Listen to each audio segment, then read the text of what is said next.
Buenas tardes y bienvenidos una semana más a esta que es su cita semanal con los principios de las finanzas personales responsables y de la inversión consciente. Bienvenidos todos a Value School. Antes de dar paso al invitado de esta semana, cuya presencia aquí se inscribe en lo que llamamos evento gestor. Todos ustedes saben que tenemos una programación de actos que está ya disponible toda la del mes de febrero en la página de Value School, www.valueschool.es. Tenemos una vez al mes, este mes serán 2, porque hemos aumentado el programa y vamos a ofrecer 6 conferencias en la sede, pero una de ellas es de un gestor como Marcos, que nos acompaña hoy y a quien voy a dar paso enseguida. La programación, como saben, como digo, está en la página web y todos los actos, si ustedes se los pierden porque no pueden venir aquí o ver la transmisión en directo, los tienen todos al cabo de una semana más o menos en el canal de YouTube que es Value School. Buscan Value School en YouTube y ahí estamos con todo el archivo desde hace ya pues casi un año y 3 meses, 15 meses. Corre el tiempo que se las pela y crecemos también a un ritmo muy rápido.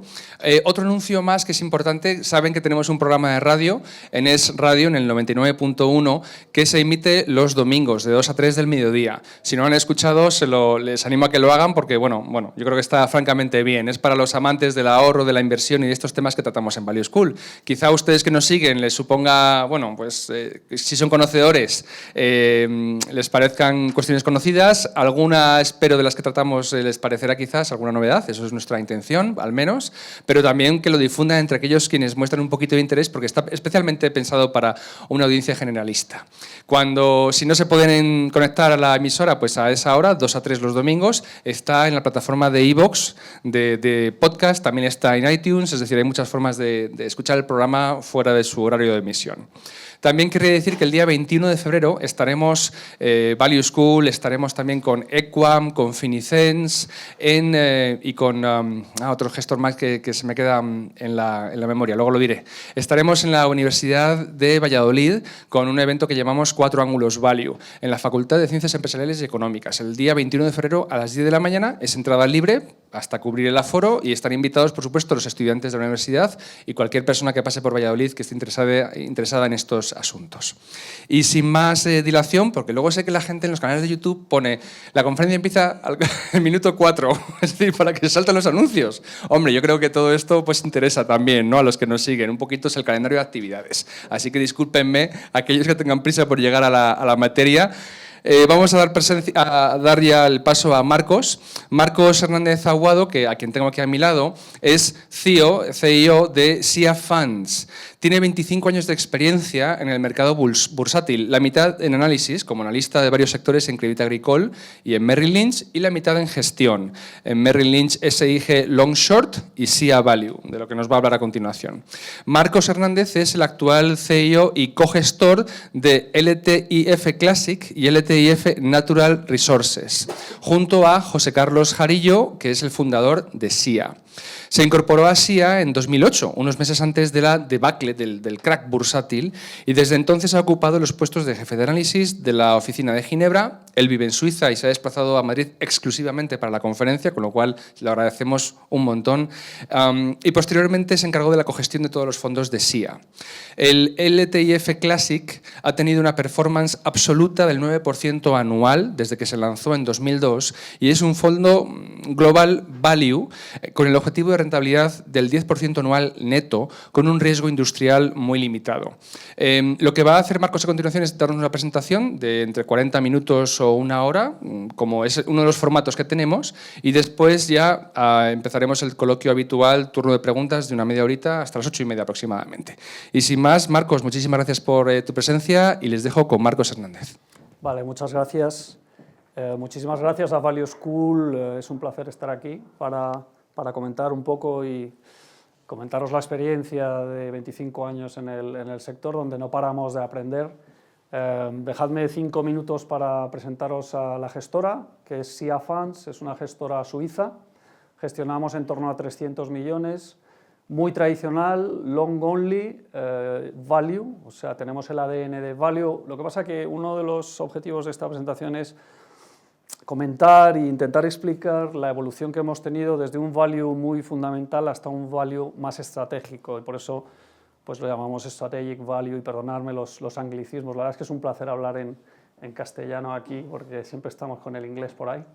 y disculparme por los anglicismos. Entonces, esta es una gestora tipo boutique, long only, somos 8 empleados, llevamos desde 2002, o sea, fundada en 2002, José Carlos la fundó en 2002, yo he llegado algo más tarde, yo llegué en 2008, y entonces hemos pues, atravesado 2 o 3 crisis muy grandes y lo que queríamos era un poco pues, comentar qué pasó, qué hemos aprendido y por qué esa deriva desde fundamental value hasta strategic value. Tenemos 4 fondos, pero básicamente hay 2 conceptos. Uno es el Global Value, es, como el nombre dice, se llama LTIF, Long Term Investment Fund Classic. Y este fondo es Global y Value. Esa es la estrategia. Ahora entraremos un poco en detalle en cómo lo montamos. Y luego tenemos un fondo de Natural Resources. En Value School nos han insistido un poco en hablar de Natural Resources, o sea que tanto en mi presentación como en el Q&A, si queréis, hemos hecho muchísimo trabajo a lo largo de 2 décadas en Natural Resources, creo que las entendemos razonablemente bien y podemos comentarlo. El fondo de Natural Resources, ahora os lo comentaré también, es más difícil de gestionar porque no tiene... El Global Value tú puedes estar invertido en un sector sí, en un país sí, en una moneda no. En Natural Resources estás expuesto a Natural Resources, que es un sector que tiene mucha correlación cuando los temas van mal. Eso entraremos luego un poco en detalle. Respecto a mí, yo creo que ya os ha comentado, soy el CIO. Básicamente, pues hay 3 o 4 profesionales de inversión en SIA y los fondos los llevamos entre José Carlos y yo. Esto es un poco la estructura de la presentación. Os voy a dar el mensaje que creemos que es importante. La bolsa entendida, esto lo hemos ido aprendiendo, nosotros cuando llegamos tampoco teníamos el mensaje tan claro, pero poco a poco lo vas aprendiendo. La bolsa al final la tienes que mirar, o las inversiones en bolsa, como un empresario. Estás invirtiendo un capital, no puedes esperar que a los 2 meses te suba un 30%. Es una inversión a largo plazo, hay que estar a largo plazo, habrá periodos buenos y periodos malos, y ese es un mensaje que es clave y que queremos pasar y disculparme porque quizá lo repita muchas veces. Pero si mantienes el largo plazo y mantienes espíritu de empresario, probablemente la bolsa sea un activo de los menos arriesgados que hay y de los que mejor retorno dan a largo plazo. Luego ya entraremos un poco en más detalle. Entonces, un poco me gustaría empezar con la esencia de inversión o cómo vemos nosotros la filosofía de inversión, qué filosofía tenemos. Y básicamente aquí nosotros somos value investors, somos empresarios a largo plazo, intentamos buscar negocios buenos y estar a largo plazo, tanto cuando va bien el tema, cuando va mal. Siempre pedimos un descuento, ¿de acuerdo? Entonces empezaremos a dividir en negocios buenos y negocios malos, porque el value tradicional se centraba demasiado en buscar un descuento muy alto, y algo que se nos ha demostrado una y otra vez es que cuando compras muy barato un negocio muy malo, quizás no te vayan bien las cosas. Y eso lo comentaremos ahora en detalle. Y entonces aquí me gustaría citar a Ben Graham, que hizo una definición buenísima de qué es la inversión, y la separó en 2. Dijo, bueno, la inversión es preservar el capital, por un lado, y retorno decente, por otro lado. Y eso es muy importante. O sea, nosotros cada inversión que hacemos y el fondo, cómo lo estructuramos es no perder, no perder, no perder. Entonces, seguro que aquí o jugáis al golf o jugáis al tenis o deportes similares. Al golf, si te la juegas demasiado, vas a perder. Al tenis igual, si tiras a la línea, vas a salir. Aquí hay que preservar el capital, preservarlo. Y a partir de ahí buscar un retorno decente. Si el retorno que te sale es demasiado alto, cuidado. Eso ya es un red flag, porque quiere decir que hay más riesgo. Aquí nadie da, ¿sabes?, duros a 4 pesetas. ¿Y cuánto es un retorno decente? Nosotros lo hemos cuantificado en 10%. Queremos hacer un 10% y hemos hecho un 9% desde que se creó en 2002. Y hace 4 meses ya estábamos en el 10% anual. Lo que pasa es que ya sabéis bien que en el cuarto trimestre del año pues las cosas han ido bastante mal. Entonces, preservar el capital como clave es muy importante, no perder, pero no perder en ninguna cosa, porque luego nos concentramos. Entonces, si haces una inversión de un fondo y metes un 5% del fondo, no puedes perder. O sea, puedes perder, quiere decir, el mark to market, ¿vale? Pues oye, sí, las cosas caen y tal, pero no puedes hacer inversiones en las que te equivoques. Entonces es muy importante separar esas dos y separarlo de especulación, que es otro business. ¿Qué es lo que hacemos entonces? Buscamos compañías, buscamos buenos negocios y los compramos con descuento. Y a veces buscamos negocios menos buenos y pedimos un mayor descuento. Y luego iré un poco, todo esto lo hemos intentado cuantificar y ahora en la construcción de la cartera os lo comentaré en detalle, cómo construimos la cartera, cómo metemos ese riesgo en la cartera.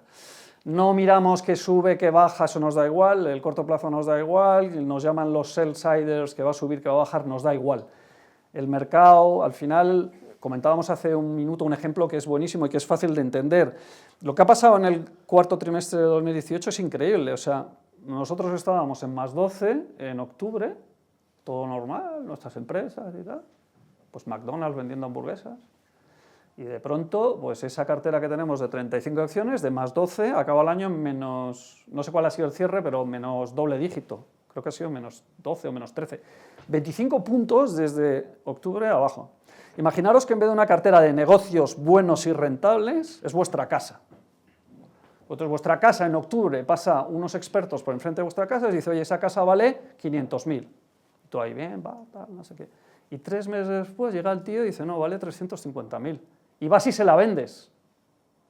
Entonces, esto es muy importante porque, joder, la volatilidad hace que todos perdamos un poco la perspectiva y la psicología es muy importante. Hay que estar a largo plazo, comprar negocios que sean buenos negocios e intentar comprarlos con descuento y no hacer demasiado caso del corto plazo y del bla bla del mercado. Y ya en 1936, en los años 30, el señor Keynes ya lo decía, ¿no? La mayoría del mercado está interesado en corto plazo, especular y saber qué es lo que el otro va a comprar o vender, intentar anticipar qué es lo que el otro está pensando, lo que el mercado está pensando. Eso no genera alfa, no genera nada. Al final, cuando estás pensando si va a subir, si va a bajar, qué pasa, no sé qué, la macro, pues eso te lleva a perder dinero.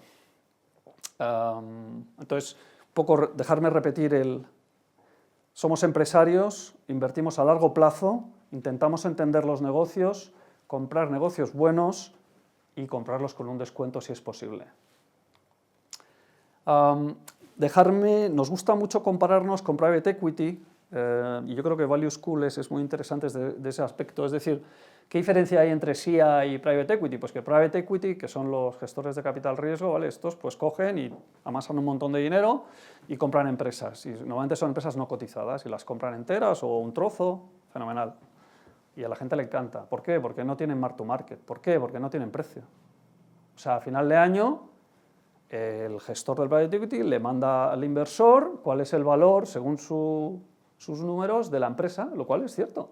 ¿Qué pasa con SIA? Pues que tenemos mark to market, que es mucho más volátil y en función de que el mercado prevea una recesión o esté bullish o bearish, te va dando una volatilidad y claro, el inversor recibe el saldo a final de año y dice, jo, Marcos, habéis caído un 10% en 2018. ¿Y el private equity que ha hecho el private equity en 2018? Pues nada, porque como no tiene cotización, pero hacen exactamente lo mismo que nosotros, yo creo con una desventaja. Si nosotros tenemos 50.000 empresas donde elegir, en el mundo hay 50.000 empresas cotizadas. Y entonces pues tenemos mucha diversificación de negocio, mucha diversificación geográfica y mucho donde elegir con un montón de transparencia. Entonces, un poco comunicaros que private equity no es nada excepcional, lo único que no te van, es decir, queda excluida esa volatilidad que hace mucho daño. Y hablando ahora os pondré un ejemplo muy interesante sobre volatilidad, que no se me olvide sobre el fondo Magellan. Hablando de volatilidad, uno de los mejores fondos de equities, que era el Magellan, era de Fidelity, en los años 80, hizo yo creo que, no sé si es un total return, creo que sí, 20% al año o 20 y pico por ciento al año durante pues, década y media, 15 años si no recuerdo mal. Si no recuerdo mal, el gestor es Peter Lynch, perdón. Entonces, esa performance, hay dos maneras de verla. Si la ves normal es increíble, porque es eso, pues 20% al año. Si la ves ponderada por activos, es patética, porque todo el mundo invertía arriba cuando las cosas iban bien y desinvertía abajo. Y eso es algo que, bueno, tanto Value School como nosotros intentamos siempre explicarlo. No hay que vender cuando las acciones bajan. Y ahora, si queréis, os explico cuál es realmente el riesgo, en nuestra opinión, que es un riesgo de recesión. Aún así, en un riesgo de recesión que no lo has visto venir y que viene una recesión y el mercado cae un 40%, como pasó en 2008, normalmente lo recuperas. Nosotros ya lo hemos recuperado el 2008. Yo creo que la mayoría de los fondos value que se conocen han recuperado el pico de 2008 y la crisis de 2008 es una crisis de una vez por siglo, o sea, aquello fue tremendo. Este es un ejemplo que ha creado Carlos, que es un poco sencillo, pero es muy divertido. Carlos es el fundador de SIA. Básicamente, nosotros sabemos lo que va a pasar. Parece un poco arrogante decir eso, pero desde el punto de vista de mercado, el mercado históricamente crece al año o sube al año en media un 6-7%. Eso es un dato, 6-7%, la bolsa. Entonces, tanto la bolsa como las empresas, y la mayoría de las empresas, si haces un análisis fino, sabes que empiezas aquí y terminas aquí. Entonces, dándole vueltas un poco cómo podíamos explicar, pues esto, imaginaros que estamos aquí, pues una señora con su perro, y la señora empieza aquí y sabe de dónde está la salida. Y entonces, pues ven aquí, el perro ve una ardilla y se pone contento y se va detrás de la ardilla, la señora no le hace caso, el perro se viene por aquí, vuelve a subir porque ve a otro perro y se lo pasa fenomenal, y así todo el rato. Pero nosotros sabemos esto y sabemos esto. Y sabemos que al final, cuando la señora está aquí, silbará y el perro llegará. Volatilidad contra la realidad, digamos, económica, tanto a nivel de índice como a nivel de empresas. Y hay muchas empresas que este camino lo puedes calcular perfectamente. Y entraremos en varios ejemplos. Este es uno de los ejemplos en el que la volatilidad nos puede ayudar a ganar dinero. Esto es una empresa que tenemos en el fondo, se llama California Resources Corporation, es un Exploration and Production, una empresa de producción de petróleo, exploración y producción de petróleo en California, como su nombre indica, y esto es un spin-off de otra empresa. Nosotros nos la dieron porque había una empresa que se llamaba Occidental Petroleum que dijo, esto me lo quiero quitar y os lo doy en acciones, y entonces nos cayeron las acciones. Y hicimos un análisis, nos gustó y entramos aquí, a 80 por acción. 2015. Bueno, el precio del petróleo, sabéis que cayó. ¿Qué hemos hecho? En principio, como más o menos pues nos llegó de nuevas, nos gustó, rebotó, entre que la analizas, la entiendes y tal y cual, bueno, pues hemos ido comprando, la baja, pam. Coste medio 15. 1, 2, 3 años. Está ahora en 22, hace 3 meses estaba en 45, nuestro precio objetivo son más de 100. Y me puedes decir, pero ¿cómo valoras una empresa que está a 22 en más de 100? Pues mirar, este es el precio del IPO, 80, ¿eh? Y en un IPO, aunque sea un spin-off, el mercado pues valora las acciones y mira, vale, con un precio del petróleo a 70, esta acción vale a 80. El precio del Brent está a 65 y la acción está a 40. ¿Qué quiere decir esto? Que a veces usamos la volatilidad como un ayudante a la performance. Y luego no hay que confundir, sobre todo, y esto es muy importante, la volatilidad con el riesgo. Hay muchísimos modelos econométricos y muchísimos modelos de riesgo lo que hacen es coger la volatilidad como equivalencia al riesgo, y es totalmente erróneo. O sea, puedes tener acciones en Iberdrola, o poner un ejemplo, en una utility que sea muy estable durante 10 años, y ese riesgo no equivale al riesgo real. Esa volatilidad que la empresa ha tenido durante 10 años, que es muy baja, no equivale al riesgo real porque un día le cambian el cambio regulatorio y la acción cae en 50%, el marco regulatorio y la acción cae en 50%. Entonces hay que tener volatilidad, no es riesgo. Riesgo es riesgo de la industria, no se puede medir numéricamente, y nosotros lo hemos intentado hacer y ahora entraremos en cómo lo hacemos. Este ejemplo es increíble. Estos son los dividendos del S&P desde 1960. Mirad la regularidad que tienen los dividendos. O sea, hablando de largo plazo y de invertir como empresarios, si uno invierte en el índice americano, ha vivido una crisis en Rusia, lo de September 11, ha vivido el asesinato de Kennedy, las tropas iraquíes, la guerra de Kuwait. Bueno, y esto es solo un pequeño ejemplo de todas las cosas que pasan. Mirad los dividendos a largo plazo, pam, pam, pam, pam, pam, pam, pam, pam, todos los años. Pues hay periodos donde pagan un poquito menos, y luego periodos donde pagan un poco más, como todos los ciclos, pero en término medio, crecimiento, pues PIB nominal, 5, 6%. Si empiezas con un dividend yield del 2, 3%, más el crecimiento del 5%, tu rentabilidad a largo, 6, 7%, decirme qué riesgo tiene el índice americano. Pues a lo mejor tiene menos riesgo que los bonos españoles. Y esto es otra manera de verlo que es impresionante. O sea, yo cuando enseño este gráfico, claro, dices, esto es la performance, las barras azules es la performance del S&P año a año. Ganancia en azul, pérdida en rojo, esto es el famoso 2008. Y claro, es lo que llama la atención. 30, 10, 11, 13, 23, menos 38. Esto es el precio, no el valor. Mira los dividendos. Los dividendos, el otro gráfico es otra manera de verlo, es que pasan desapercibidos, es pim, pim, pim, pim, pero muy regulares. Hay años donde pues no suben, pero son muy, muy, muy regulares. Y al final hay que separar el ruido, volatilidad, con la señal, que son los fundamentales. Desde luego, la economía americana o la economía mundial, el crecimiento es muy estable. Los crecimientos anuales son 3, 4, 5%, nominal, 4, 5, 6% al año, todos los años. Y recesiones como la del 2008, pues muy pocas, muy pocas. Bueno, entonces todo esto un poco, volviendo al mensaje de empresarios, largo plazo, value, cómo hemos montado nuestro proceso de inversión en SIA, cómo intentamos sacar nuestro 10%, pues en principio no tenemos índices, aunque nuestro fee está linkeado, hay un performance fee linkeado a si batimos al índice o no, realmente no seguimos los índices, no seguimos los pesos de los sectores y no seguimos las modas, sí, miramos compañías, miramos también, obviamente somos todos economistas y sabemos de economía y tenemos nuestra estructura macro, qué países hay riesgo, qué países no queremos estar, qué monedas están fuertes, qué no, pero esa no es la base de la inversión, eso es más bien para quitarnos riesgos de encima. Estamos invertidos siempre al 100% y pasamos de los índices. Y tenemos multitud de ideas, o sea, no os podéis imaginar la cantidad de ideas que pasan por nuestras mesas todos los días. Entonces, lo que hemos decidido es hacer una estrategia, digamos, dual. Todas las ideas que nos gustan, al final cada inversión nueva en una cartera es riesgo, porque no la conoces. Entonces, eso es riesgo. Cuando no conoces algo, es riesgo, ya sea el management, ya sea el pasado, ya sea clientes, proveedores, el sector, si es nuevo. Lo que hacemos es, tenemos un watch list o una lista que seguimos de unas 300 empresas. Es muy difícil, incluso para un equipo más grande, seguir más de 300 empresas.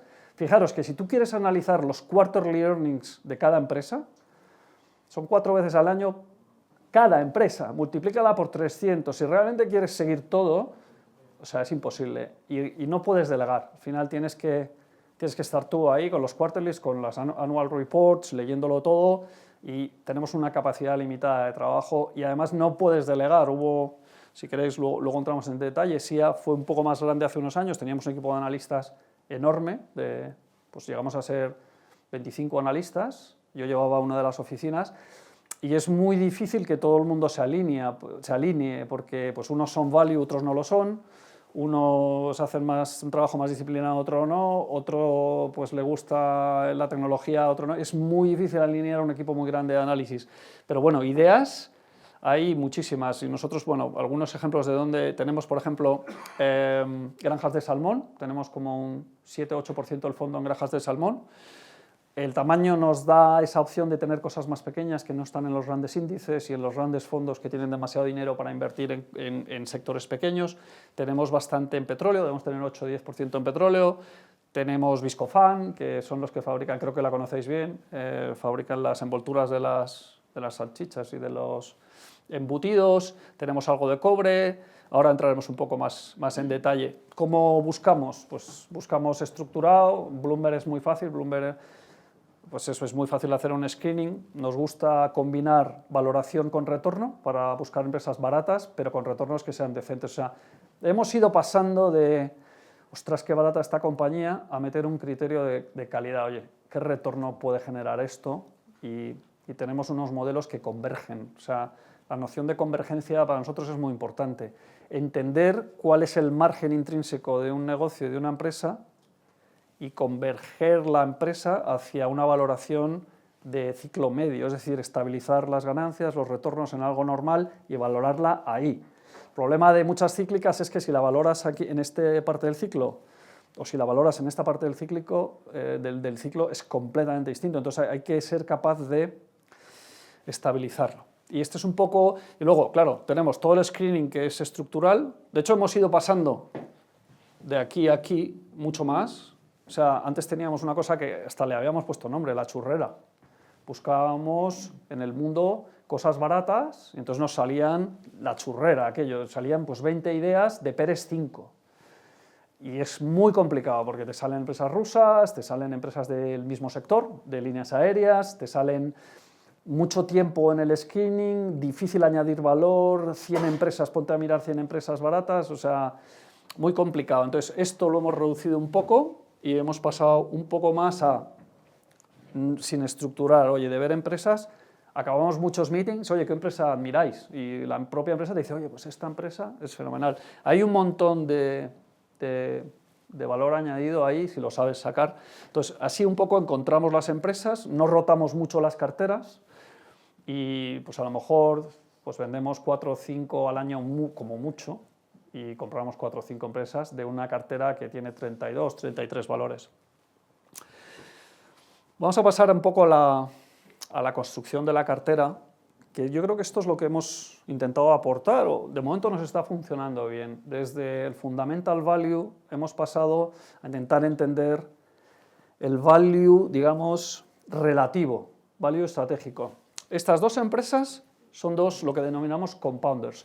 Reckitt Benckiser, inglesa, estos tienen dos divisiones. Una de las divisiones le llaman Hi-Ho, que es higiene y home, productos de higiene, Airwick, y para limpieza de casa, y luego tienen tema de salud, los frenadoles, OTC, o sea, no es farma, pero es casi farma. Entonces, es muy estable, retornos muy estables, crecen al 3, 4, 5% al año, lo han hecho muy bien a lo largo de muchos años. McDonald's la conocéis bien, no la voy a explicar, pues partimos de una cesta de compounders, que son compañías que tienen una posición estratégica dominante, no, lo siguiente.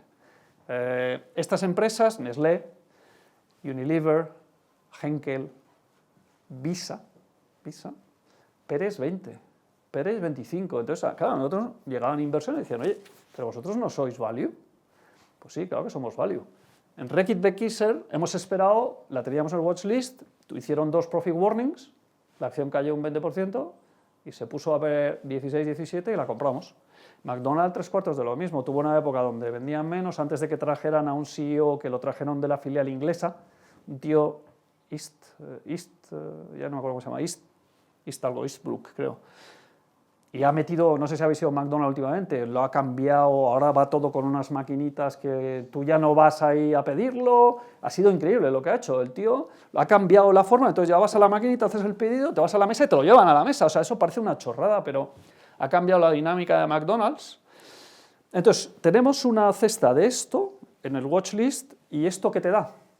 Esto te da un dividend yield del 3% y un crecimiento del 5%. No te da más. ¿Cómo te va a dar más si no tienes riesgo?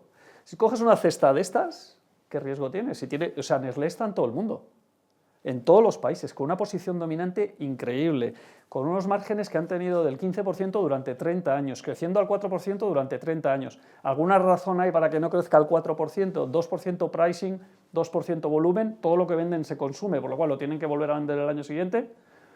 Pues esto es nuestro punto de partida. Esto luego lo veremos un poco más en detalle, le llamamos categoría 1, es decir, empresas realmente, franquicias globales, posiciones dominantes, con un track record increíble, con transparencia, management absolutamente alineados con el minoritario. Y esto intentamos tener 20%, y a esto le pedimos un 10%. Entonces, siempre andamos con el watchlist a ver cuando alguna de estas tiene 2 trimestres malos. Viscofan ha caído. pues estamos con la caña. Porque muchas veces no es lo mismo tener un 1 que tener un 6% en una empresa. Muchas veces la diferencia en la performance no es si estoy o no invertido, sino qué peso tengo. Y nosotros, Viscofan, cuando se puso a PER 25, oiga, pues mira, a mí me encanta la empresa, amo al management y el modelo de negocio. De hecho, es que Viscofan, además, ahora entraremos, es un cambio de régimen. Lo encuentras muy pocas veces en un sector. En Viscofan lo que pasó es que había 8 competidores hace 20 años, que se consolidaron, hubo un proceso de consolidación y se quedaron 3. Inmediatamente los precios, pam, pam, los márgenes, los retornos, y desde entonces eso no ha cambiado, son 3. Y Viscofan es el mejor management que he visto en el sector. Pam, pam, amplio, o sea, una disciplina increíble. Entonces, al final, pues tienes estas cestas que les puedes pedir una rentabilidad del 10, nunca te las van a dar a un PER 10. Reckitt Benckiser no la vas a ver nunca a PER 10. Entonces, eso choca un poco con el value de siempre. Es decir, yo quiero comprar PER 5, pues cuidado, porque las empresas de calidad no te van a dar un PER 5, van a estar entre PER 15 y PER 25. Entonces, nosotros tenemos un 25% de la cartera y empezamos desde aquí. Y este es nuestro benchmark y a partir de aquí vamos a ver qué rentabilidad nos dan las demás. ¿Cómo valoramos las empresas? La única manera, en nuestra humilde opinión, es un DCF, o sea, flujos de caja, puedes hacer todo lo lejos que quieras o menos, pero tienes que hacer una especie de F, lo puedes hacer en una fórmula, intentando solo hacer la rentabilidad media y el crecimiento medio, si quieres, menos robusto, pero el futuro, pues quién lo sabe, pero al final, pues estas nos dan, como pedimos un poco de descuento, nos van a dar un 9-10%, oye, menudo riesgo tengo aquí, yo creo que tienen menos riesgos que muchos países. Entonces, Viscofan la meteríamos en las de menos riesgo a debatir. Aquí podríamos debatir porque Viscofan no es Nestlé. La posición es muy dominante, pero tampoco es el tamaño y la fortaleza de Nestlé o de Reckitt o de McDonald's, pero este gráfico es muy importante. Este es el riesgo, este es el retorno que nosotros esperamos para esta calidad de negocio. Es decir, como veis, haciendo los números que hagas, el retorno esperado, el error que yo puedo tener o el riesgo que puedo tener ese retorno es muy bajo. Vamos a Air Liquide. Air Liquide es una empresa que seguiría el siguiente nivel de riesgo. A esto, para entrar, le pediríamos más rentabilidad. Igual, descuento de flujos de caja. Aquí para entrar nosotros pediríamos una TIR del 12. Si para entrar en la categoría, digamos, de más calidad, una TIR del 10, a esto le pediríamos una TIR del 12. Air Liquide es una empresón, estos son los de gases industriales. Tienen 3 negocios, pero básicamente lo que hacen es, a algunas industrias les instalan la tubería y para almacenar el gas, oxígeno, CO2, nitrógeno, para industria, para hospitales, para clientes retail, luego tiene una parte merchant, pero es un negocio muy, muy seguro, un poco industrial, pero una vez que entran dentro de la empresa a suministrar el oxígeno o el CO2 o el hidrógeno, todo eso ya pues son contratos a largo plazo donde el precio se revisa en función de la inflación de los commodities y es un negocio muy robusto. No es tan robusto como el de Viscofan, porque al final pues tiene un ciclo industrial. Cuando el ciclo industrial es bueno, las empresas invierten más, compran más gas y al revés. Entonces tiene algo más de riesgo, aunque el riesgo es muy limitado a largo plazo. Entonces, en nuestro error de cálculo, nuestro riesgo es algo más alto, por lo cual le pedimos una prima. Entonces, esta prima es un 12% de tasa interna de retorno que nosotros le vamos a pedir, que sería un PER un poco más bajo, del 15. A esto lo podríamos comprar a un PER 14, un PER 15. Nada que ver con el value histórico de yo por debajo de 10 ni lo miro. Pero claro, es que esto por debajo de 10 no está nunca. ¿Por qué? Porque es un negocio muy, muy sólido, no tan sólido como el de Reckitt, pero muy sólido. Vamos a otro nivel de riesgo, Wienerberger. Esto es más sencillo que... Esto fabrica ladrillos. Entonces, pues es el mayor productor de ladrillos de Europa. O sea, no tiene mucha ciencia. Ladrillos para casas. ¿Qué pasa? Pues que es cíclico y que va con el ciclo de housing, de la vivienda en Europa. ¿Y qué pasó en el 2008? Pues que como tenían un poco de deuda, pues casi quiebra. Y la acción pasó de estar pues, de 50 se fue a 5. ¿El negocio cambió? Pues no, el error fue entrar en la crisis con deuda y que no se vendía un ladrillo durante 2 años. Nosotros la pillamos después de la crisis y la compramos bastante barata, yo creo que la compramos como a 5 o a 6 y ahora está en 20. Pero no estaréis conmigo que no es el mismo perfil que el de abajo, o sea, esto cuando vienen mal dadas pierde dinero y si tiene deuda, pues perder la empresa. Y el componente de deuda, yo creo que no lo tengo que decir aquí, todos los value investors, la deuda la odiamos. Yo odio la deuda, o sea, no la puedo ver. Las empresas que tienen mucha deuda no las puedes tocar porque el equity te lo revientan. Y esa es una máxima que siempre seguimos, ¿no? No, empresas muy endeudadas no las vamos a mirar. ¿Por qué no? Porque para eso cojo Nestlé y lo endeudo yo, que tengo menos riesgo que si me dan una empresa de estas con mucha deuda. Entonces, Wienerberger sería el siguiente categoría de riesgo. El riesgo que tienes, al estar bien gestionada y ser transparente y tener una buena posición, es un riesgo más cíclico. Es decir, oye, cuando el ciclo viene mal, pues vas a perder todos los beneficios durante un par de años, eso lo metes en el modelo, y luego a nivel de gestión de cartera, pues te va a bajar de 20 a 5 otra vez, o de 30 a 5. Eso tienes que tenerlo en cuenta. Y a esto le pedimos un descuento mayor. Esto lo compramos a PER 100, porque no ganaba dinero, pero la rentabilidad entonces, si normalizábamos el ciclo, subíamos la utilización, poníamos los precios y los márgenes en el nivel medio del ciclo anterior, que es lo normal, es que los márgenes se vayan y se pasen por arriba y luego se pasen por abajo, nos valía 4 veces más. Este sería el siguiente nivel de riesgo. Y este es el error que tenemos en nuestros números. Cuanto más riesgo, más rentabilidad, más descuento le voy a pedir. Y el último es California Resources. Esto es un auténtico cóctel, es decir, nosotros tenemos, y si queréis ahora entramos, una tesis muy elaborada durante muchos años de dónde va a ir el precio del petróleo y por qué. Y somos optimistas. Y nos hemos equivocado por el shale oil, porque el shale oil ha traído 8 millones de barriles en 4 años. Y ahora os contaré una anécdota muy divertida del shale oil. Esto es una petrolera americana pequeña. ¿Qué pasa? Que si me equivoco, esto es un cóctel, es decir, tú metes las variables del modelo y claro, tienes riesgo, petróleo, precio del petróleo, por lo cual ya tienes que tener control del precio del petróleo, oye, oferta, demanda en los distintos países del mundo, o sea, requiere, a mí me ha costado entenderlo una década. Y luego, una vez que lo entiendes, hay un montón de variables de corto plazo que te hacen que a corto plazo, pues Irán, la OPEC, una guerra, que te hacen que a corto plazo el petróleo sea demasiado volátil. Entonces metes eso, luego le metes la producción de la petrolera, que también es muy volátil, luego le metes los costes, luego tienen deuda. Lo cual tienes volatilidad operativa, volatilidad financiera y volatilidad de commodity, ¿vale? Esto es lo que llamamos droga dura. Este es el riesgo que tiene esta inversión. ¿Cuánto le pedimos a esto en nuestros números? Un 20%, entre el 15 y el 20% de TIR. Es decir, lo valoramos con nuestros criterios de ciclo medio y nos tiene que dar que vamos a doblar. Y si no, ni lo miramos. Entonces, un poco veis cómo vamos definiendo el value en función de las categorías de riesgo de las distintas empresas. O sea, no es lo mismo el value en esta empresa que el value en McDonald's, no es lo mismo. Y value en McDonald's PER 15 es value y esto a PER 15 no hay que tocarlo en condiciones, digamos, de ciclo medio. Vale, entonces les hemos puesto una denominación y perdonad un poco el latazo, porque es un poco repetir lo mismo, pero básicamente dividimos la cartera en 4 riesgos. Riesgo 1 sería riesgo muy bajo, los Nestlés. Me podéis decir, oye, pero Nestlé tiene riesgo. Lo que hacemos es hacer una cesta, que no sea todo la misma país, que no sea todo food, por ejemplo, que no sea todo comida. Por ejemplo, metemos Visa, que es debatible o no, pero a nosotros nos parece una categoría 1 con unas barreras de entrada tremendas.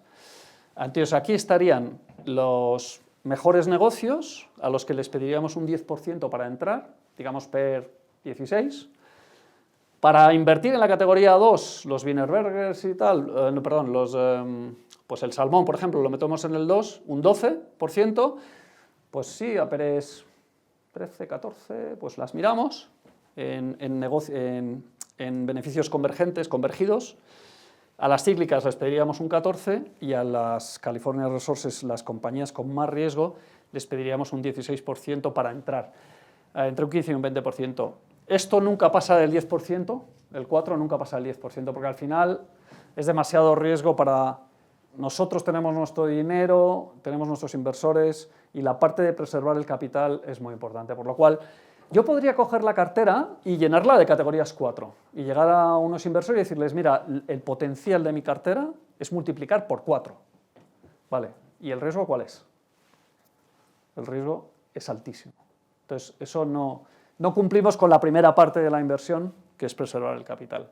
Y a lo largo de los años hemos visto que esto no se puede subir demasiado, porque es que te pasan cosas que no esperas. Pues una empresa de cobre que te la dan regalada, pues de pronto le cambian la regulación. O el management va y se compra una empresa de oro. Entonces hay que tener muchísimo cuidado con las categorías 4, digamos, de alto riesgo, y ese riesgo intentar controlarlo lo máximo posible y reducir el peso de la cartera.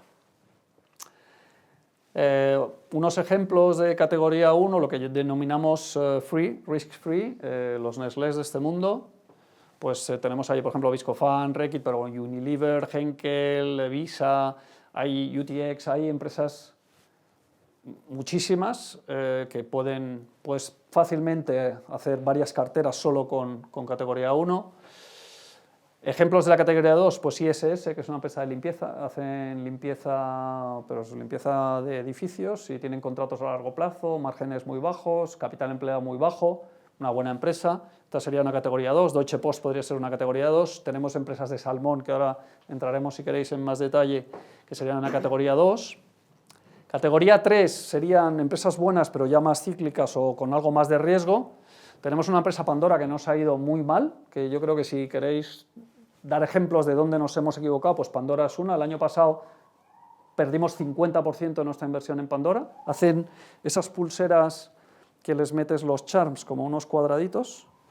Pues esta empresa, pues nos estamos equivocando y ahora, si queréis, lo comentamos. Para nosotros es una categoría 3, Wienerberger, y bueno, las petroleras, las commodities, todas las cobres y otro tipo de empresas tomateras, pues la metemos en categoría 4 y esto lo limitamos, ¿vale? Para siempre cumplir con la primera parte de preservar el capital. Viscofan.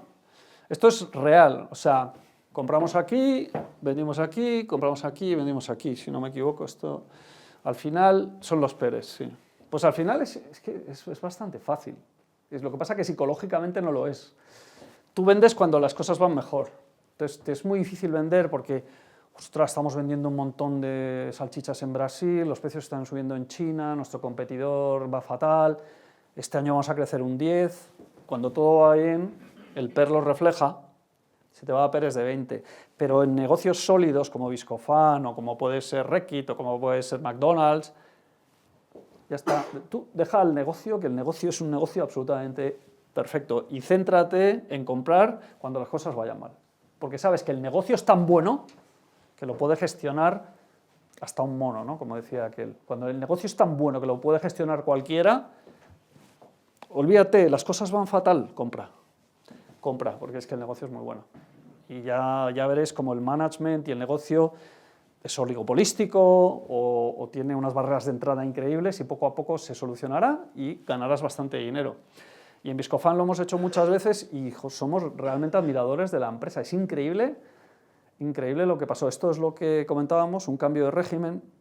Solo he visto 2 así de claros en mi vida, en 25 años. Este es uno. Este fue por consolidación. Ahora entraremos en el otro. Al consolidar, es increíble cómo la macro o la micro funciona. Pues todos los márgenes y los retornos fueron subiendo, quedan 3 y estos son los mejores. Un producto que es la piel del embutido, tecnológicamente es muy complicado de hacer porque tiene que ser fino y resistente a la vez. Si no funciona, te cargas la producción de la cárnica, por lo cual es un producto crítico, por lo cual tienen pricing power. El precio por unidad es bajísimo, es decir, por cada salchicha el precio de la piel es irrisorio, por lo cual pueden ir subiendo, que tampoco te va a causar nada, y la rentabilidad es fantástica. Márgenes, si no recuerdo mal, EBITDA del 20-25%, retornos después de impuesto del 20%, son 2, 3. Hay una China, pasa que la China está un poco descontrolando porque el management se ha descontrolado y se han puesto a hacer otros negocios, entonces se llama Shenzhen, es enorme, porque claro, China, pues y China y cerdos, pues creo que tienen 1 millón de cerdos al año. Los chinos fabrican y producen 1 millón de cerdos al año. O sea, es una industria bestial. Y Shengguan, siendo la local, es enorme, pero no está bien gestionada. Entonces, allí están entrando, pero oye, con calma, disciplina, sin bajar los precios. Y esto no va a cambiar nada. Vale, ¿qué ha pasado aquí? Pues que ha caído. Y ahora, pues sí, compraremos en cuanto pues, tengamos más entradas o lo que sea, compraremos más, porque ahora se ha puesto ya otra vez a tiro y no ha cambiado nada el negocio. Cayó en el cuarto trimestre igual que cayó todo. Y ahora, si queréis, discutimos un poco qué ha pasado en el cuarto trimestre de 2018. El otro cambio de régimen. Esto es uno de los, por suerte, hace 7 u 8 años, pues nos fuimos a una conferencia sobre el salmón, sobre salmon farming en Noruega. Estábamos allí Carlos y yo y tal, hablando con... Y entonces pues nos dimos cuenta de que el salmón, pues hay una parte que es salvaje, que lleva estable durante muchísimos años, que no crece, el salmón salvaje, y que no está realmente en el mercado, digamos mayorista o retail, y hay una parte de salmon farming, es decir, de salmón que se cría en granjas de salmoneras. Entonces nos dimos cuenta, el sector históricamente había sido un sector muy malo, con retornos bajos y muy cíclico, es decir, pues la demanda subía y la oferta, había mucha capacidad, la oferta subía, los precios bajaban. Y entonces los precios bajaban, subía la demanda, es muy elástico. En cuanto baja el precio, se consume más, muy elástico, muy elástico. O sea, el precio del salmón, en cuanto te baja un 20%, la demanda reacciona. Nos dimos cuenta de que estaba cambiando la dinámica de la oferta. ¿Por qué? Pues porque toda la capacidad se estaba llenando. Solo se puede cultivar en una zona del mapa del mundo en Chile, en Noruega, un poquito en Faroe, un poquito en UK, un poquito en Canadá, pero tiene que ser la latitud, es la misma porque la temperatura tiene que estar, creo que es como 13 grados, entre 8 y 13 grados el mar, si no, no pueden crecer. Tienen muchísimas enfermedades, o sea, cuidado con la biología, de hecho ese es el principal riesgo, o sea que no es fácil coger, son cestas así que deben tener como 200 metros, abiertas por abajo por todos los residuos y están llenas de salmones, entonces hay un límite de biomasa, porque si metes demasiado salmón, cogen enfermedades y se te muere la cosecha. De hecho, Chile perdió toda la cosecha de 2012, creo que fue. Noruega, antes, cuando empezó a desarrollar la industria, también perdió toda la cosecha de salmón. Entonces, realmente no es fácil. Y luego nos dimos cuenta de que no había más zonas, se ha acabado. Entonces, oferta limitada, demanda muy interesante, porque el precio, el producto es bueno, el precio es asequible, no sé, es bastante fácil de cocinar, es un producto muy atractivo. Y dijimos, oye, y la demanda históricamente había crecido al 8% con precios fijos. O sea, si tú estabilizas el precio, la demanda crecía al 8%. Entonces, hicimos los números, la oferta no puede crecer, porque además, por el tema de las enfermedades, lo han regulado. Ahora está regulado en Noruega, regulado en Chile. Y entre Noruega y Chile tienen el 75% de la oferta. Bueno, pues verde y con asas. Por aquel entonces pues había habido un ciclo malo de los de siempre, todo el mundo pensaba que el sector era muy malo y iba a seguir siendo malo, y nadie pensó, o poca gente pensó, que es que había cambiado, cambio de régimen. Esto no ha sido por consolidación, ha sido porque la oferta es que se ha acabado. O sea, ya no se puede, no cabe más. Porque además es que aunque quieras poner otra granja, el regulador no te deja por el tema de las enfermedades. Todo tiene que ser en frío, todo tiene que ser muy higiénico. Como haya una enfermedad, se te muere el 20% de los peces y encima afectas a otras granjas de al lado porque se contamina, se les escapan los peces, o sea, no es un negocio fácil. Entonces, ¿qué pasa? Pues lo que ha pasado es que el precio es el que está ahora equilibrando, como siempre, pero equilibrando oferta y demanda. Y el precio, como la oferta no crece, el precio pues, ha multiplicado por 3 o 4 veces. Y esta pequeña empresa ha multiplicado por 10 en nuestro fondo. Y todavía tenemos un 8% más o menos en salmón. Y os voy a hacer una pregunta. Vamos a ver, imaginad que sois los dueños de esta empresa, ¿no? Y me dicen, oye, habéis multiplicado por 10. Por favor, venderla. Esto está un PER 12. Y digo, o sea, tú eres el dueño de esta empresa, que tienes un montón de granjas. Nadie puede poner una granja al lado. Barreras de entrada, O sea, no puedes porque el regulador no te deja y no hay otro sitio donde ponerla. ¿Y la vas a vender a un PER 12? Con los precios subiendo, la demanda subiendo, los chinos no comen salmón, los indios no comen salmón. Todo el consumo de salmón es Europa y Estados Unidos. O sea, esto tiene un potencial bestial. Yo PER 12 no, si me lo dan a PER 20, pues me lo pienso. Es que si fuera mío, es que casi a ningún precio, es que te puedes sentar. Pero claro, estas oportunidades que podríamos poner en categoría 1, se ha ido transformando en categoría 1 desde categoría 2, ostras, el track record era muy malo, pues se ha transformado en un sector increíble y aquí tenemos un 8%. Iréis viendo que en los sectores donde tenemos una opinión muy fuerte tenemos pesos altos, o sea, nos diversificamos, pero cuando tenemos algo seguro, el 8% le vamos a dar.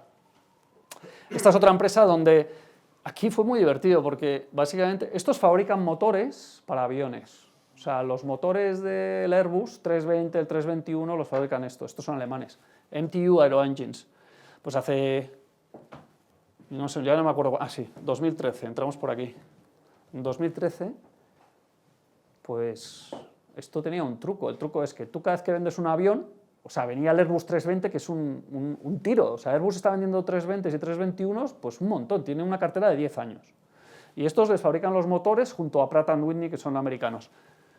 Pues la mirábamos y ¿qué pasaba? Que cuando tú vendes un motor nuevo, lo vendes con palme, o sea, con pérdida. Pierdes por el motor, a medida que vas produciendo más motores, vas recuperando la inversión inicial y los costes fijos, de tal manera que cuando ya estás en full production, pues más o menos el precio del motor estás en break-even. Y luego das partes y luego servicio y mantenimiento. Y ahí recuperas toda la inversión. Y ahí nos dimos cuenta de que, 1, tenía una cartera increíble, 2, venía toda la cartera del Airbus, 3, o sea, 3-4 años, con el crecimiento de vuelo aéreo del 6-7% por año. Entonces, ¿qué pasa? Que la empresa parecía cara porque tenían pérdidas con los motores. Era un tema de esperar. Entonces la compramos, parecía cara y ha hecho lo que pensábamos. A medida que han ido subiendo la curva del motor, han ido yendo hacia break-even en las ventas del motor y ahora están ganando con spares y están ganando con servicios, con el mantenimiento. Y era un tema de largo plazo, ¿no? De que la gente dice, uy, yo no, 2 años es mucho.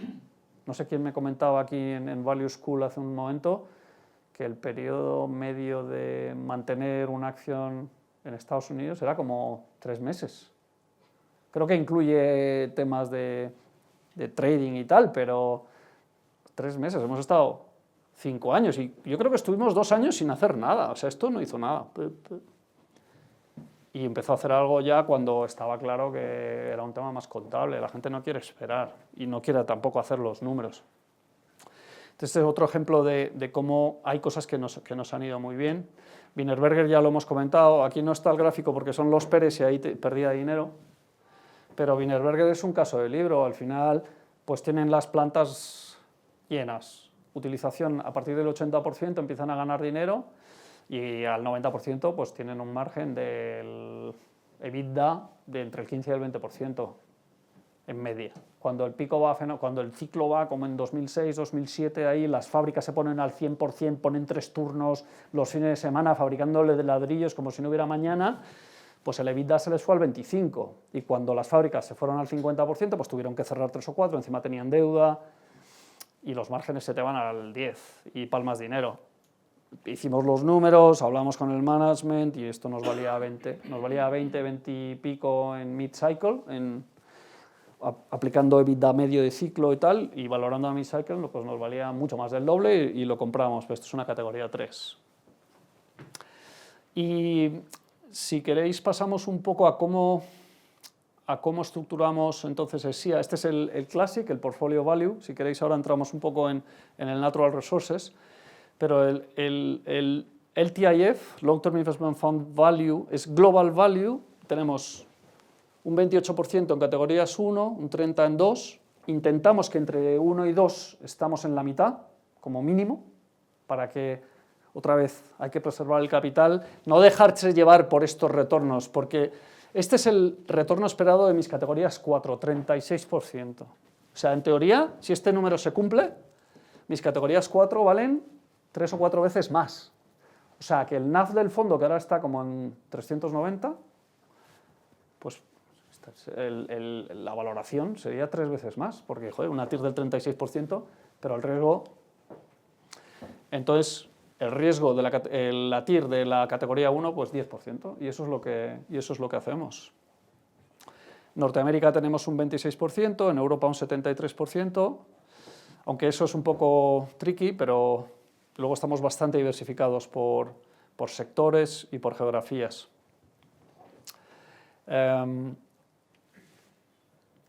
Hemos hecho un 9%, esto es que fue a 31 de diciembre, pero bueno, un 8% en euros y un 9% en dólares desde 2002. Y nuestro objetivo es hacer un 10% después de fees y después de comisiones y después de todo.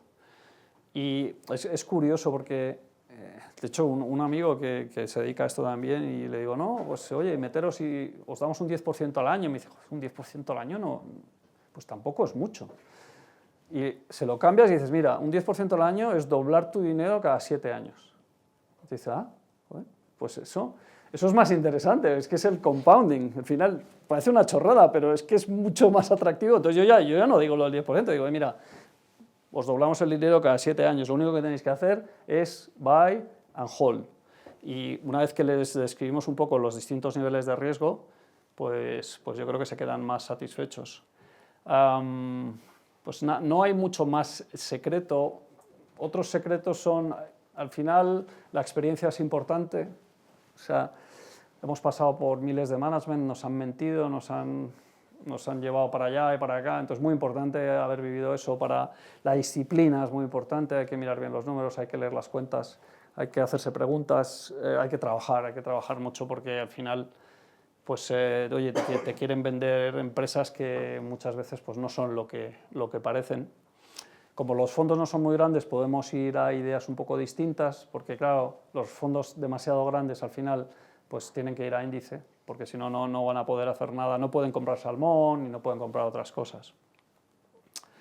Y miramos SIA, el Classic, como si fuera un holding, es decir, nuestro fondo, pues este es el NAV de final de año, sí, menos 15 en diciembre, ahora estamos en 3,90 y estamos a 6 de febrero, o sea, una auténtica locura.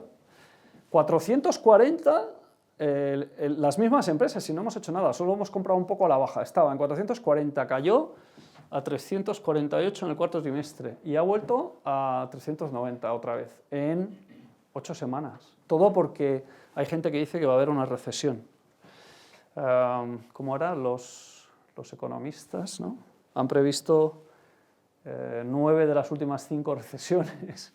Y es verdad, el mercado lo que hace es, cuando hay incertidumbre, el mercado cae y luego ya espera. El mercado te cae, mete en la incertidumbre y luego ya espera. Y nuestra opinión es que no hay recesión. Hace 2 años que esperábamos un mid-cycle slowdown. Es muy normal que los ciclos no sean así, sino que en un ciclo de 10 años haya miniciclos. Y además es que es normal porque tú comparas con periodos, con trimestres muy fuertes y creemos que eso es lo que está pasando. Hay varios riesgos que, si queréis, comentamos en detalle ahora. Brexit es un riesgo, China es el otro riesgo y la guerra comercial sinoamericana es el tercer riesgo. Y los 3 riesgos los vemos manejables. Tenemos la opinión de que se solucionarán para bien y que no va a hacer que el mundo pues, se vaya a otro 2008, que es un poco lo que reflejaba el cuarto trimestre de 2018. En cualquier caso, nuestra cartera, si hubiera una recesión, pues caería otro 15%, en vez de ir a 348 se iría a 300, compraríamos un poco más y esperaríamos. Y en 2-3 años estaríamos otra vez en 400. O sea, al final, esa es la clave. Esa es la clave. La clave es no vender cuando hay una recesión. Pues mira, oye, te ha pillado invertido, pues esperas. Y cuando ganas mucho, pues entonces sí piénsate en vender o por lo menos en reducir. Pero no cuando el mercado se pone nervioso y cae un 30%. Eso nosotros intentamos, pero es que me cuesta hasta a mí. O sea, mi padre tiene la mayoría de sus ahorros metido en el Classic. Entonces le digo, oye, ¿quieres que te cuente un poco qué pasa? Y así te quedas más tranquilo. Esto en diciembre, ¿eh? Y me dice, Me dice, pero vosotros no, tú a largo plazo. Porque a veces cuando estás en la guerra, es que psicológicamente es muy duro. Cuando te están diciendo hay una recesión, China se va a ir tal, el Brexit, Trump, la guerra, tal, es duro ver todos los días, además a la velocidad que ha bajado, que ha sido un poco raro. De hecho, tenemos la teoría en SIA de que las máquinas o los ordenadores o los algoritmos tienen un papel muy superior al que han venido teniendo. O sea, no es normal lo que ha pasado. Día tras día, -2, -3, el petróleo cayendo $7 al día, eso no son... Nadie compraba. Da la sensación de que toda esta corrección ha sido muy llevada por las máquinas y por los distintos niveles. Todos los algoritmos, los fondos quant, los sistémicos, los long short, todos estos niveles que son técnicos han ido rompiéndose, pum, pum, pum, pum. ¿Y qué hemos hecho nosotros? Pues nada, comprar un poco más. Comprar un poco más. Un poco como resumen, pues sí, al final separar lo que es preservar el capital, no intentar arriesgar demasiado, no tirar a la línea. Un 10% creemos que es razonable, no podemos dar un 20% sin asumir un riesgo absoluto. Y tener un portfolio equilibrado, y es lo que intentamos, ¿no? Por geografías, por negocios, por categorías de riesgo, intentarlo bien diversificado. Eso no quita, porque muchas veces nos preguntan, oye, ¿diversificación o concentración? Y es que la fórmula es flexible. Es que cuando encuentras algo bueno como el salmón y estás muy seguro, ahí tienes que concentrarte, porque si no es imposible batir el índice. Si yo monto una cartera de 100 valores ahora, con un peso de un 1% por valor, imposible batir el índice. Tienes que a los índices, eso es más bien gestión pasiva, hay que concentrarse. Hay que intentar concentrarse sin estar, en mi experiencia, en los últimos años en SIA, como mucho en 6 drivers, como poco, quiero decir, o sea, nunca tener menos de 6 drivers de la cartera. Lo que a veces las carteras terminan con un black dog, hay que tener muchísimo cuidado con los black dog. No puede haber un tema que sea dominante en una cartera. Por ejemplo, exposición a China. Porque hay exposiciones que no las ves venir. Por ejemplo, exposición a commodities. No puedes tener un 40% en commodities. No puedes. Porque commodity está muy correlacionado entre ello, muy correlacionado con la macro y muy correlacionado con China. Si tienes un 40% en commodities en una cartera así, sabes que como China entre en recesión, tú vas a hacer -50, -30 durante los siguientes 2 años y la gente no te va a aguantar, aunque tus números estén bien hechos. Hay que intentar también suavizar esa volatilidad, porque al final es que los clientes se van, los inversores se van. Hay que intentar proteger a los clientes, y aunque parece que estés vendiendo el producto, al final no, es como un seguro. Es decir, oye, tampoco puedes permitir, por muy seguro que esté, yo no puedo tener todo el fondo en petróleo o en salmón. O el 50% en salmón, sería una locura.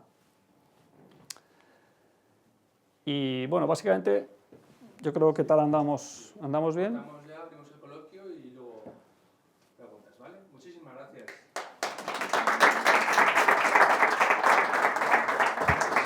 Muy bien, pues muchas gracias, Marcos. Vamos a colocar las sillas. Te invito a que te pongas aquí a mi lado. Eso es. Esta te la dejamos aquí, a tu gusto. Muy bien.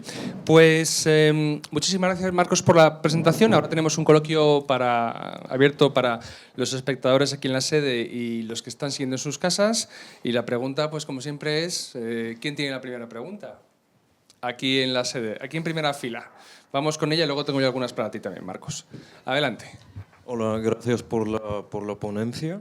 Quería pedirte que comentaras un poco sobre el tema de las materias primas, natural resources, que dijiste que ibas a comentar, qué tipo de tesis tenéis. Y también, como sois un fondo boutique, comentarnos un poco qué tipo de partícipes tenéis, cuánto es la inversión mínima, qué comisiones cobráis y todo eso. Gracias. Vamos a ver, tenemos 4 fondos, pero 2 principales. Uno es el Classic, que es Global Value, y el otro es Natural Resources. Entonces, el Natural Resources, ¿qué pensamos de Natural Resources? Natural Resources, primero, Natural Resources o commodities son productos de ciclo muy largo. Una mina de cobre, una mina de oro, un campo de petróleo. Pues para daros un ejemplo, un campo de petróleo, pues desde que empiezas a diseñarlo hasta que obtienes el FID, la financiación, lo empiezas a construir y empieza a producir, te pueden pasar 6-7 años. Entonces, es muy importante ser consciente de los ciclos en este sector. Y nosotros pensamos que está empezando un ciclo nuevo. Llevamos un ciclo muy negativo desde la crisis global.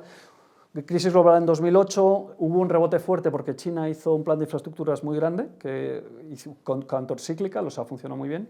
Y a partir de ahí, pues todo ha sido oversupply, salieron minas antiguas, salieron petróleos, ha salido shale.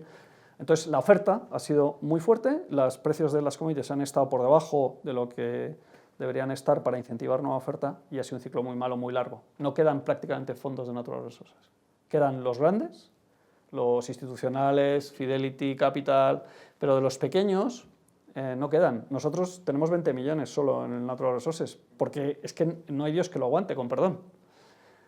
Has estado perdiendo dinero, bueno, nosotros no perdemos ahora, no sé cuánto, gracias al salmón, porque el Natural Resources tiene como un 20%, ha tenido más en salmón. Por eso el Natural Resources ha batido a todos los fondos de commodities de Natural Resources, porque el salmón no lo tienen los principales fondos, digamos, institucionales, que hacen básicamente, los institucionales pues siguen el índice, porque son tan grandes que tienen que invertir en las majors, tienen que invertir en las grandes mineras, porque es que si no, no hay liquidez. Con que tengas 2 o 3 mil millones ya te tienes que meter en esas, porque nosotros tenemos empresas pequeñas. California Resources es muy pequeña. No la sigue prácticamente nadie en Estados Unidos, ningún analista. Bueno, 3. Entonces, esa es un poco la ventaja de nuestro fondo, que nos metemos en cosas más pequeñas y que hacemos cosas un poco más distintas.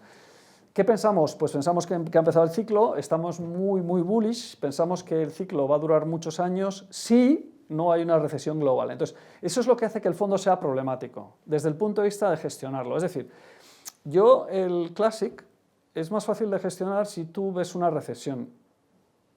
Las últimas 2 recesiones las hemos visto venir.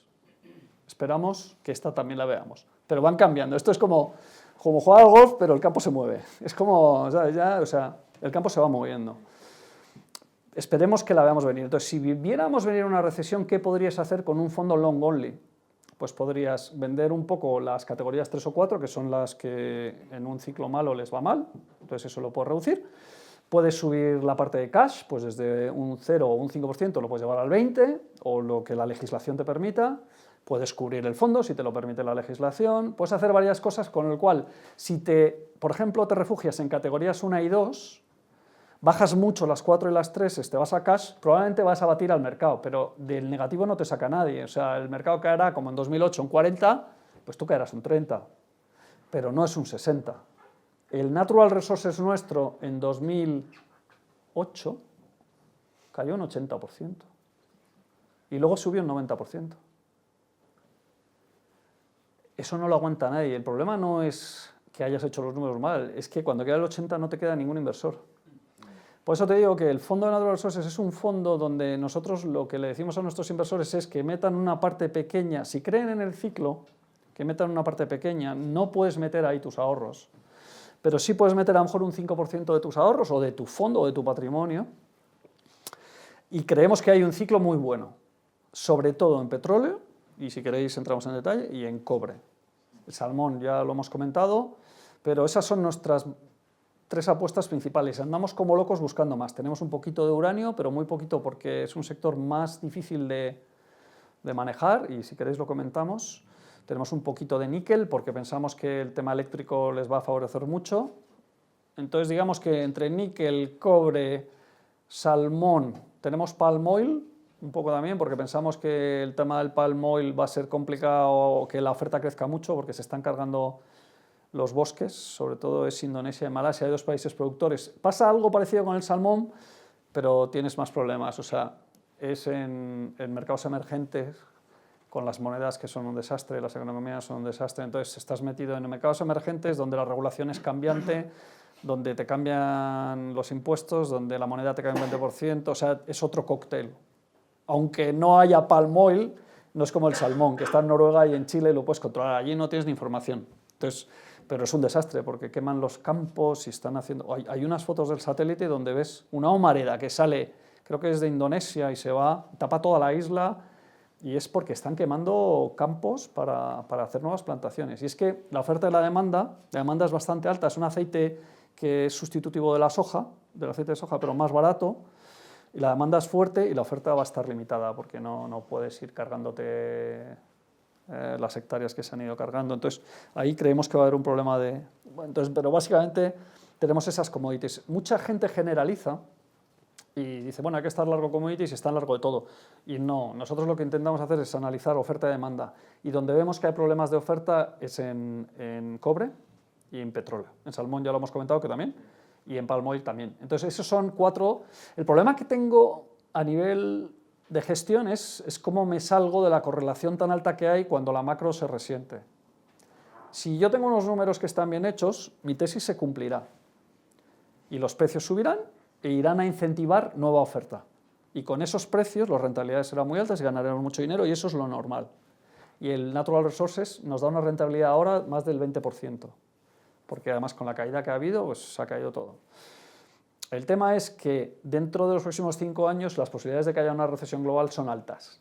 Llevamos desde el 2008, o sea, llevamos ya 11 años, bueno, una década donde el mercado ha ido razonable, bueno, vino lo de Europa y ha habido multitud de cosas. Pero básicamente ha sido un bull market de 10 años de crecimiento global.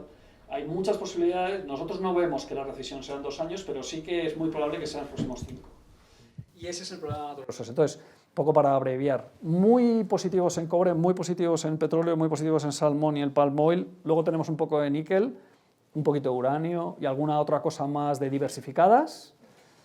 Y con eso el fondo lo debería hacer muy bien. Intentaremos gestionar la crisis, que vendrá cuando la veamos, pero es más difícil de gestionar porque, claro, no me puedo refugiar en Nestlé. Hemos intentado meter alguna compañía más, por ejemplo, alguna ingeniería que hace para Natural Resources y tal, para que la cartera te dé más, te puedas refugiar ahí en un momento malo de demanda, pero... Te vamos a dar el micrófono porque se está perdiendo la señal del tuyo. Perdón. Vale, pero un poco esa era la idea, pero es un fondo muy, muy barato, donde realmente si no hay una recesión, este fondo debería doblar. Sí, en términos de partícipes, pues básicamente ya no tenemos clientes muy importantes, o sea, no tenemos ningún inversor que sea de más de 4 o 5 millones, tenemos unos 300 y son sobre todo family offices, banca privada, pequeños ahorradores. Y eso nos gusta, porque al no tener nada institucional no dependemos de que alguien muy grande pues te retire 30 o 40 millones. De hecho, en la caída del cuarto trimestre de este año, pues casi no ha habido outflows. Intentamos transmitir lo mismo que Value School, largo plazo. Es duro, luego cuando cae pues nos llama la gente, nos llaman los inversores, intentamos explicarlo, pero claro, siempre estás como defensivo, ¿no? Ha caído, tranquilos, y esto no lo vemos.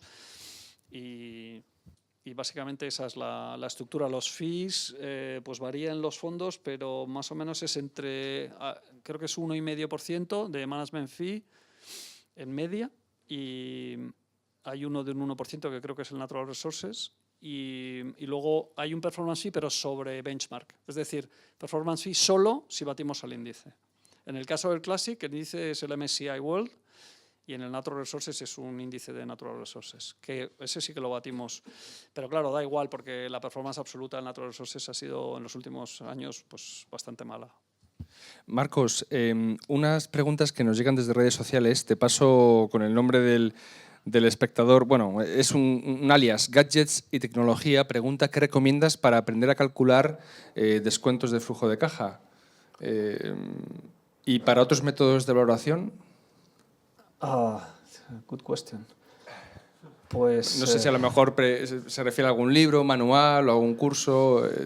Sí, ojo, el problema es que yo he aprendido a base de experiencia, y la verdad que no sé un libro que te pueda enseñar o que nos pueda enseñar a hacer un descuento de flujos de caja. pero es bastante sencillo. Yo creo que en la universidad ya nos enseñan, básicamente se trata de configurar una cuenta de pérdidas y ganancias, un balance y un cash flow, y calculas qué cash flow va a generar. Tú vas calculando los márgenes a futuro, 3-4 años, y esos márgenes te van a dar un beneficio, le vas quitando, calculas el cash flow, sumándole la amortización al beneficio, y le quitas el CAPEX, o sea, cuánto tienen que invertir para el negocio. Y eso te da un free cash flow. Y el free cash flow lo que hace es que los próximos 4 o 5 años lo descuentas a un tipo de interés y te lo vas trayendo al año en lo que quieres valorar. Yo aprendí en la universidad y luego ya lo he aprendido pues, a base de ir trabajando. Me acuerdo que cuando empecé ni lo usábamos. Empezábamos a sacar recomendaciones sin valorar las empresas por el año 92. Pero no sé asesorarte. Bueno, otra pregunta de ese estilo. David Actuario te pregunta, buenas tardes, ¿qué tipo de metodología utilizan para cuantificar el riesgo de los negocios?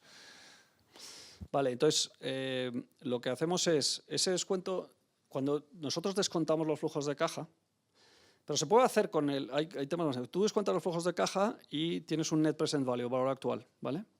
Ese valor actual lo comparas con el precio. Entonces, si tú al descontar los flujos de caja lo comparas con el precio de mercado, obtienes la TIR equivalente a la inversión.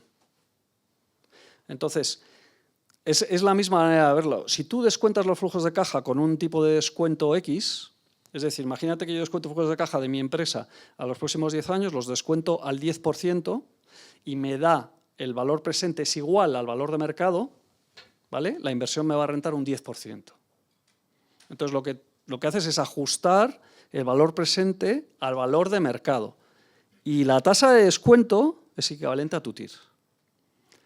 Entonces, intentamos hacer 2 cosas. Bueno, 2 no, muchas más, porque un DCF es un poco frágil. Pero, por ejemplo, para dar shortcuts, otra manera de valorar sin meterte en tanto detalle técnico es, si una empresa está cotizando a PER 15, pues 1 dividido por 15, eso que te da un 7%, 7, sí, más o menos, ¿no? 7% de rentabilidad. Puedes empezar desde ahí. Pues un 1 partido entre 15, pues esto me va a dar un 7. Y luego lo puedes ajustar a vista. Bueno, ¿y el crecimiento cuánto va a ser? ¿Va a poder crecer? ¿No va a poder crecer? Si crece, pues le tienes que añadir un par de puntos más o no. Y esa es una buena manera de hacerlo simplificado. Otra manera de hacerlo es, coges el dividendo y dices, oye, ¿qué dividendo me da esto? Imagínate que coges el dividendo, lo divides por el precio de la acción y te da una rentabilidad por dividendo del 3%. ¿Cuánto va a crecer este dividendo? Pues lo que crees que va a crecer el negocio arriba, si los márgenes van a quedarse estables, oye, va a crecer un 4%. Pues la TIR equivalente va a ser un 7%. La rentabilidad por dividendo más el crecimiento. Esa es otra manera rápida de hacer el DCF. Luego con los años vas aprendiendo un poco maneras de calcular la TIR a la inversión. ¿Nosotros qué hacemos? Porque así es mejor y no te equivocas. Calculamos TIR a la inversión con el DCF y luego calculamos cuánto nos vale la empresa. Que eso, vuelta un poco al Value School y a Ben Graham y a Warren Buffett. ¿Cuál es el intrinsic value de esta empresa? Ahí puedes utilizar el valor presente descontada a la tasa que tú quieres. Tú imagínate que dices, no, pues yo California Resources quiero que me dé un 20%. Entonces, todos los flujos de caja los descuento al 20%, ¿vale? Del futuro. Los traigo aquí. Y me vale, pues 20. Pues a 20 me va a dar ese 20% si mis números están bien, ¿vale? O sea, que tienes su riesgo. Pero, pues puedes decir, oye, mira, ¿sabes qué? Lo voy a hacer más fácil. Voy a calcular con el precio del petróleo, que yo creo que es el precio de convergencia, voy a calcular cuánto ganan. Calculo cuánto ganan con el precio de 80, no con el precio actual. Yo creo que el petróleo va a ir a 80. Pongo en el modelo $80 por barril. Calculo el beneficio y la pongo el PER medio de la empresa histórico o el PER medio del sector histórico. Y con eso tengo un intrinsic value que asume convergencia del precio del petróleo y recoge toda la información histórica de valoración. Le aplico ese PER y me sale un intrinsic value. Oye, ¿cuánto vale esta empresa en condiciones normales? ¿Vale? Y entonces tienes la TIR, que hemos calculado descontando los flujos de caja, y luego tienes el intrinsic value. Y te tiene que cuadrar. Una TIR del 20 es doblar. Es más o menos doblar. No te puede salir una TIR del 30 sin upside. Entonces, Luego puedes aplicar Pérez medios y EBITDAs. Nos gusta mucho utilizar valor firma, enterprise value dividido por capital employed, o sea, valor firma dividido por capital empleado.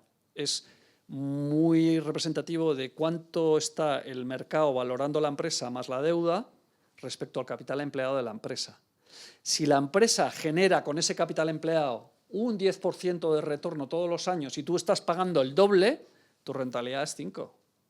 Luego ya la puedes afinar, pero más o menos va a ser un 5. No pagues el doble si el retorno es el 10. Si ellos generan un 10 y tú pagas el doble, ¿qué generas tú? Entonces, utilizamos muchos retornos, utilizamos muchos múltiplos, utilizamos mucho DCFs. No utilicéis solo DCFs porque es un modelo frágil, porque nadie sabe qué pasa en el futuro.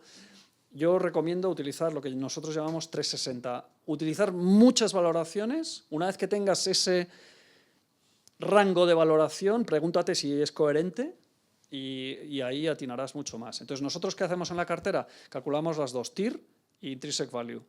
Y a veces no nos cuadra y a lo mejor hemos hecho un error y entonces lo cuadramos. Y ahí nos da la TIR media del fondo, ponderada por el peso de cada valor, y el Intrinsic Value del fondo. Y alucinaríamos todos con el Intrinsic Value del fondo. Está en... ¿Cuánto está? Está en 3,90 creo que es. Y el Intrinsic Value es como un 70% por encima. 70% por encima. Marcos, hay una pregunta, bueno, son varios oyentes hacen una pregunta sobre la marihuana. Y bueno, alguno me dice, ya sabe él quién es, hoy es el día. Un fondo que invierte en materias primas, en recursos naturales. La pregunta, la marihuana en Estados Unidos y Canadá, ¿cómo lo veis? No lo hemos mirado. No lo hemos mirado porque no lo hemos mirado. No, o sea, no puedo dar una opinión. Puedo dar una opinión como podéis darla vosotros. Me da la sensación de que hay muy poca oferta y muchísimo interés. O sea, lo que vimos fue que ha habido no sé cuántas empresas, pero por exagerar, a lo mejor han salido 10 empresas a bolsa y ha habido tanto interés que algunas valoraciones eran completamente desorbitadas. Entonces vimos, pues porque nos llegaban tantos emails y tanto interés que lo miras un poco así, y vimos unas valoraciones que eran completamente ridículas y lo dejamos pasar. Entonces, hay una advertencia, cuidado con los temas que están muy de moda y cuidado con los sectores que no tienen liquidez, porque tienen bastante riesgo. Entonces, ahí el análisis que habría que hacer es, demanda hay, ¿vale? Demanda hay, aparte de los beneficios, si es beneficioso o no, ahí no me voy a meter, pero habría que analizar la regulación, porque es un sector que va a estar regulado, o sea, qué riesgo hay en la regulación, lo van a dejar crecer o no, van a controlar los precios o no, y luego la oferta. ¿Cuánto puede crecer la oferta? ¿Dónde crece la oferta? Y si la oferta no puede crecer, entonces puede ser un sector interesante. Si no, demasiada poca profundidad, demasiada poca liquidez, con mucho interés, creo que no. El value muchas veces es contrariant, o sea, estás en cosas que... La cosa que atrae demasiado normalmente no es value. ¿Quién tiene la siguiente pregunta en sala? Aquí, pues le pasan el micrófono ahora mismo, un momentito. Gracias por la ponencia, en un principio. Tecnológicas no, nada. Tenemos un 5% del fondo en Apple. Entonces, tecnológicas, sí, claro que sí. Entonces, ¿qué buscamos? Pues volvemos a lo mismo. Preservar el capital como principio máximo. Entonces, hay negocios que no entendemos. Yo no lo entiendo. O sea, yo Facebook no lo entiendo. De verdad, no lo entiendo. Yo estaría corto Facebook. O sea, esto no lo entiendo. Ya veré, de momento me he equivocado de largo y... Estuvimos a punto de comprar Google también, porque en Google sí que se pueden hacer números.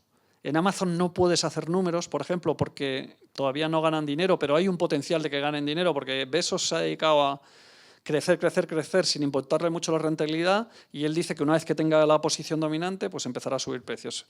Eso lo veremos, pero cuando la próxima recesión aparezca, a lo mejor es antes, y todos estos stocks, cuando no hay algo que puedas cuantificar, cuando se caen un 80%. Eso con el modelo de negocio dominante que tienen. Entonces, a mí me da miedo Amazon porque la valoración no la puedes cuantificar. No está a un PER, no sé, altísimo. Entonces, no. Google se puede cuantificar y casi lo compramos y lo perdimos, siguió subiendo, pero sí que hemos comprado Apple y nos ha ido muy bien. ¿Y por qué hemos comprado Apple? Porque nos dimos cuenta, o creemos que nos dimos cuenta pronto, de que la empresa no era una empresa de hardware. Cuando hemos tenido infinitas discusiones sobre Apple, nos dimos cuenta de que al final estábamos debatiendo si Apple se la iba a llevar por delante un tema como el de Nokia. ¿Os acordáis? Nokia era el principal fabricante del mundo, tenía una cuota de mercado del 40% y tenía pricing power hasta que poco a poco pues, le entraron competidores a menos precio y lo típico del ciclo de hardware. O sea, la innovación marginal era cada vez menor, más competencia, precios hacia abajo, márgenes hacia abajo y luego ya llegó el smartphone. Y Nokia fue una historia de ir fenomenal y luego de perderlo todo, ¿no? Y ese es el miedo que hay en Apple, o que había entonces, esto es lo mismo.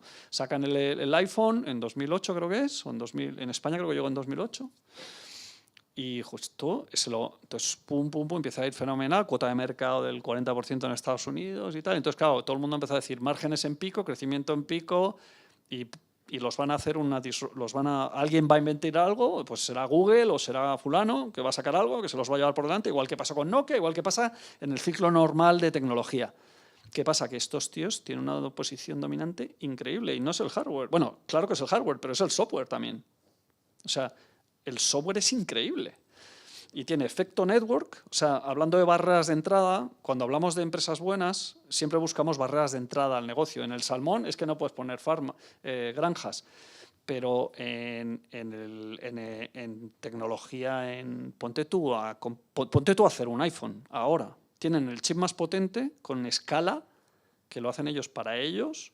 Poco a poco, los distintos componentes del hardware tienen una posición dominante con escala mundial low cost. Y luego el software es increíble. Es que te actualizan que ni te enteras. Iros 10 años atrás. Están creando un ecosistema de 1.000 millones de usuarios. Están empezando a vender servicios, que si música, que si vídeo, que si apps. Y el teléfono en sí es bastante difícil que se los lleven por delante. Entonces, si Apple estuviera a PER 20, pues probablemente nos hubiéramos ido. Pero es que Apple, si le quitas el cash, debe estar a un PER 12. Y la posición es muy buena, Entonces, tenemos Apple, perdimos Google por muy poco, en Amazon no nos atrevemos y en Facebook realmente es que no entendemos.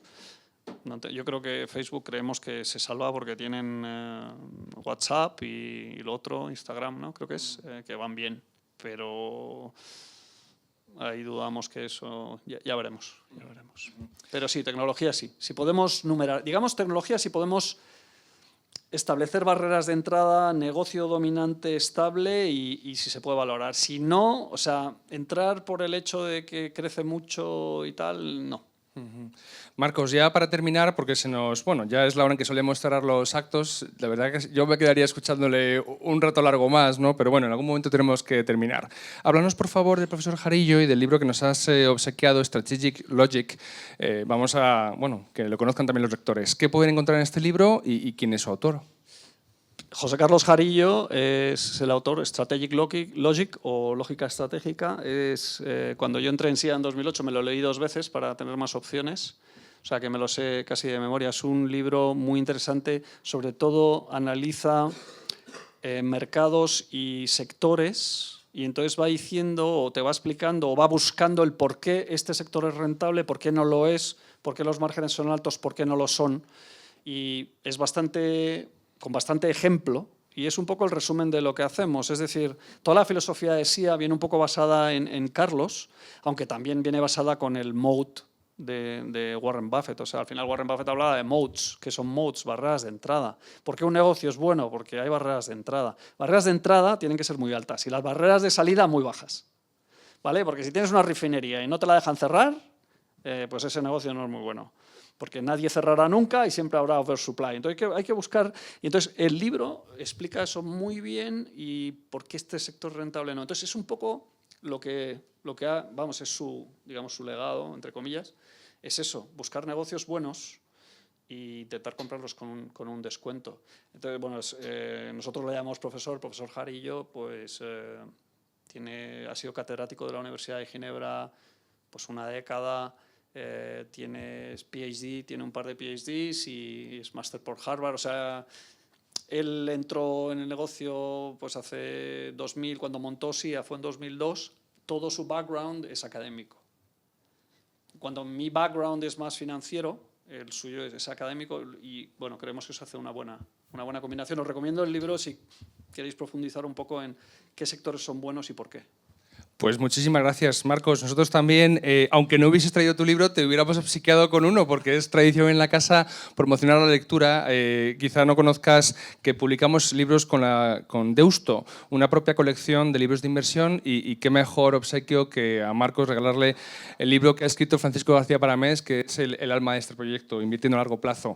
Muchísimas gracias, Marcos. Gracias. Que lo disfrutes. Gracias por venir a Value School y esperamos tenerte otra vez, porque desde luego sus dotes como expositor tienen una vocación muy fuerte, como hemos visto, nos ha dado muchísima información y quién sabe si para la escuela de verano que tenemos en verano a lo mejor te animas y con mejor tiempo te pasas por aquí de nuevo a hablar con los más jóvenes. Un placer, compartimos el mismo ADN que es el Value y nada, cuando queráis, un placer. Muchísimas gracias. Y a los demás, bueno, sí, por supuesto. Eso era un aplauso contenido. A los demás les emplazo la semana que viene, que tenemos 2 actos. Tendremos a Esmeralda Gómez, que regresa después de haber presentado aquí hace un año su libro Tu llave a la libertad financiera. Ha recorrido emisoras, televisiones y nos va a contar sus lecciones divulgando ahorro y finanzas personales responsables por medios de comunicación e internet. Y también tendremos una masterclass por parte del profesor César Martínez Meseguer acerca de la influencia de los órdenes espontáneos en los nuevos sistemas de gestión y de organización social. Todo eso en Value School la semana que viene. Hasta entonces, muy buenas noches.